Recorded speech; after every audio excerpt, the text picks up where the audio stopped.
చవితిని సందర్భంగా అన్ని మండపాల నిర్వాహకులతోటి అదేవిధంగా మిగతా డిపార్ట్మెంట్స్ అందరితో కలిపి ఒక మీటింగ్ ఆర్గనైజ్ చేయడం జరిగింది. మీటింగ్ యొక్క ముఖ్య ఉద్దేశం ఏంటంటే గణేష్ మనము ఎక్కడైతే పర్చేజ్ చేస్తామో అక్కడి నుంచి ఇన్స్టాలేషన్ వరకు, అదేవిధంగా నవరాత్రుల పూజల తర్వాత గణేష్ నిమజ్జనం అప్పుడు గణేష్ మండపాల నిర్వాహకులు తీసుకోవాల్సిన జాగ్రత్తల గురించి, అదేవిధంగా ఆల్ అదర్ డిపార్ట్మెంట్స్ తోటి కోఆర్డినేట్ చేసుకుని ఎలక్ట్రిసిటీ వైర్స్ కానీ ఏమన్నా వినాయకుడు కూడా చెప్తున్నాం, చేసుకోండి, మంచి పండుగ చేసుకోండి, ఎంజాయ్ చేయండి, పండుగలాగా చేసుకోండి, పద్ధతితో చేసుకోండి. కాదంటే మా వాళ్ళు వచ్చినప్పుడు మీ గ్రూపింగ్ ఉంటాడు, బీపీ అన్నట వస్తాడు, లేకపోతే ఇంకో ఆ రోజు ఎవరో ఒకరు వస్తాం, మేము వస్తాం. ఎవరు వచ్చినప్పుడు సహకరించాం. మేము వచ్చిన వెంటనే చెప్తాం మీకు, అవునా కదా? మీరు డ్యాన్స్ చేసుకున్నట్టు వద్దాను కదా, అంతేనా కదా? తీసుకోపోతుంటే ఆత్మని చెప్పాం కదా. కాకపోతే వచ్చి కొంచెం జరగండి ఏంటంటే ఇక్కడ ఇంతే అంటారు, అవునా కదా? అవి అన్నప్పుడు ఇవ్వండి, అంతేగాని వచ్చింది కదా అని చెప్పి మళ్ళీ మీరు అర్థం చేసి ముందే వినాయక చవితప్పుడు కేసులు అయితే ఇబ్బంది. ప్రతి వినాయక చవితికి వినాయక చవితప్పుడు కేసులు అయితే వినాయక చవితప్పుడు కేసులు అయితే సీట్లు కూడా ఓపెన్ చేస్తాం, అది కూడా చెప్తాను. అర్థం కదా? నేనేం చేస్తాను, అది చిన్న ఆ అమ్మాయి ఇంటి ముందు చూసుకుంటే తీసుకెళ్ళరా అవ్వాలని వాళ్ళ నిన్నే ఎంత తీసుకోవాలి. ఆ ఎంత తీసుకెళ్ళరా లేదంటే కానీ ఎంతో వాళ్ళు ఎప్పుడు తీసుకెళ్ళాలా. ఆ అమ్మాయి చిన్న గది చూసుకోవాలంటే ఆమె చిన్న ఇది కనబడు, ఏది చుండి ఎర్ర చుండి ఉంటుంది, ఎర్ర చుండి ఎర్ర డ్రెస్సే వేస్తుంది, అది చిన్న కనబడుతుంది మనం. అంటే అది ఎవరు మెల్లగా ఎంక్వైరీ చేస్తే వాళ్ళ చిన్నమ్మ ఎందుకు ఎంక్వైరీ చేస్తే ఆమె చదువు సీసీ కెమెరా ఉపయోగం అనుకుంటుంది. సీసీ కెమెరాలో చిన్న బ్లూ దొరికినా కూడా పెట్టి పెట్టి కాబట్టి మ్యాక్సిమం సీసీ కెమెరా సరేనా? పెట్టుకుంటారా?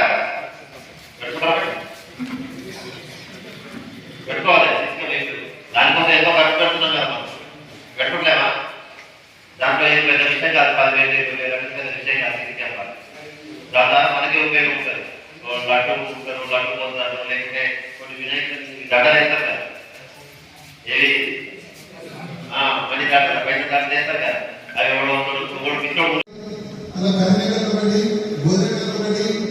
సరే పెట్టుకోలేదు. మీ ఇంట్రెస్ట్ నేను వద్దాను అనేది ఇంటికి తగ్గిపోతుంది, తగ్గుతున్నా లేదా? మీరు 10th బ్యాచ్ ప్రకారం పెట్టారు అంతేనా? 10th బ్యాచ్ ఎక్కువ పెట్టాలి అంతే కదా? కాకపోతే ఒక ఇబ్బంది ఏముందంటే ఇమర్షన్ రోజు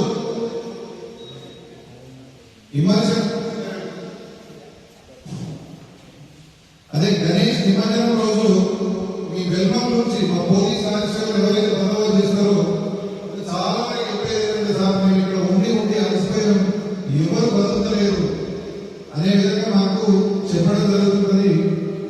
మీరు గణేష్ ప్రతిష్ట చేసినా కూడా, ఇన్వర్షన్ చేసినా కూడా ఆదర్శవంతంగా ఉండాలి. అరే వీళ్ళు బాగా చేస్తున్నారు, ఎంతసేపు మనం 9 రోజులు పూజలు చేసి విపరీతమైన డీజే సౌండ్ పెట్టి చెవులు చిల్లు పడేలా కటల బీతులు ఆగి గుర్తుతే ఆ దేవుని పూజ పుణ్యం అయితే అంటే నేను చెప్తున్నాను కదా, సరిగా వాస్తవం చెప్తున్నాను, అర్థమా కదా? అంతేనా? సో సార్ వినాయకుడు పెట్టుకోమనడం కాదు, వినాయకుడు పెట్టుకొని భక్తితో పూజ చేసుకొని పద్ధతి ప్రకారం చేసుకోండి. ఒక సాయంత్రం తీసినాం కదా, ఎన్ని గంటల వరకు వేయాలి ఉన్నారా? ఇక్కడ బిడిసం ఉందా? కనీసం ఒక టైం అంటే మీరు జరుగుతుందా? మీ పర్సెంట్ 9 రోజులు ఉంటారు, 9 days ఇక్కడ 9 days లేకపోతే మిగులుతాయా? ఇప్పటిసారి ఎన్ని పరిస్థితుల్లో కూడా డీజేకి మాత్రం పర్మిషన్ లేదు. దయచేసి ఎవరు కూడా డీజేలకు అడ్వాన్స్ ఇచ్చి డబ్బులు లాస్ కావద్దు.